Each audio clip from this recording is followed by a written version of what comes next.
In this video, we're going to be breaking down 5 Balls of Canada sounds, from ambient pads, basses, leads, everything you need to add some experimental sounds to your music.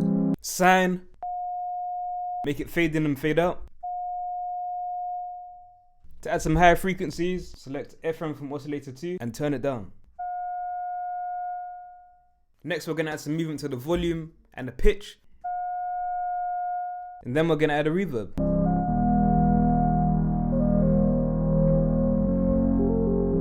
That chord sound, we're going to break it down later in this video.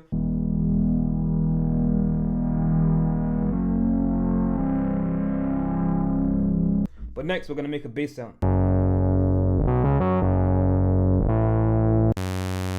Lower octave, make it softer. And often with bass sounds, we add a filter envelope to make the notes a bit more percussive.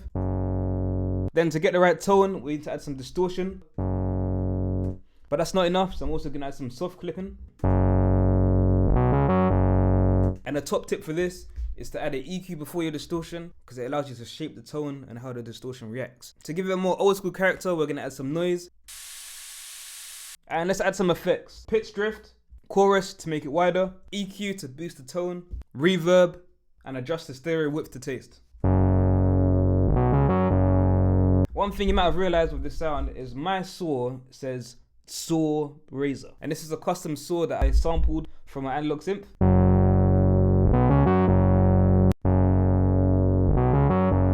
If you want this exact preset with the new saw, you can download it from my Patreon alongside every other sound we're making today.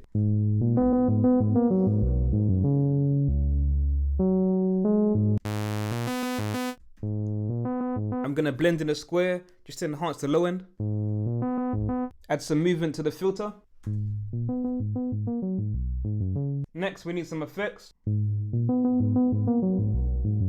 And to give our sound a bit more personality, assign note to different parts of the synth. So as we play higher up on the keyboard, we're gonna get a bit more variation to the tone of our sound.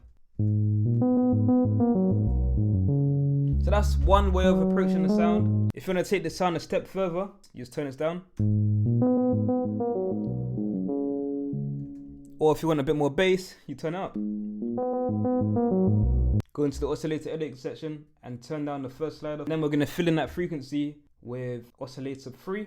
So that way you can easily adjust how much bass is in your sound. Another way you can adjust the tone is by using a different filter type. And now we're going to cover the song we started on, but we didn't finish it. This sound is up there, probably one of the most advanced sounds we're remaking ever on this channel, because we're emulating the gritty analog type texture that they achieved. Then I'm going to use a dirty filter because it adds the most distortion. A slow pitch drift. Then we're going to add some volume movement. Make sure you drag it to the level over here. And this is going to affect the amount of distortion that's being added to our sound.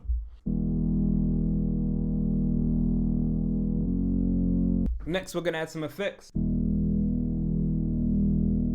In the original song, the sound starts off muted, and then as the song progresses, the intensity of the sound enhances. Setting this up is you turn it to the left, and this is your normal sound. And you adjust all of these parameters, and you create a second sound. And now you have a crossfade that you can use to blend between two different sounds.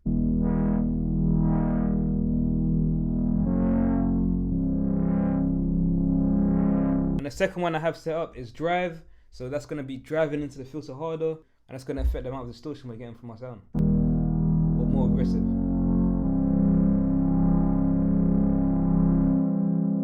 So with hardware, you can turn any part of the synthesizer that you want, and you can dial in the sound very easily. But with a mouse and a computer, it doesn't really feel as intuitive. So by using macro controls, that's one way you can get a bit closer. No matter where you place that, it's gonna sound good. So we're starting to get close to the sound, but I just kept going over and over again. I added random 2 to our magic knob, and this is just giving us a random kind of little drift. So even if I'm not automating it, we still got some movement to our sound. This is a tremolo plugin.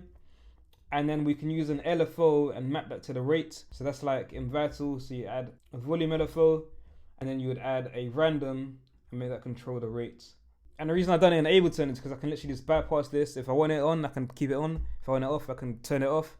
And I can add this to other synth patches that I make. If I save it as a preset, blah, blah, blah, blah, blah. And you can use that on any sound that you're making.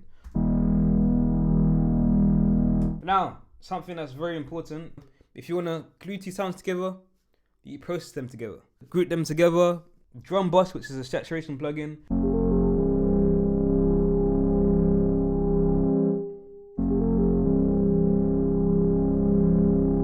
All of those sounds are being saturated together and they're going to be glued together. Special shout out to our loyal supporters that requested a Boards of Canada video. If you have a video request, just let me know in the comments.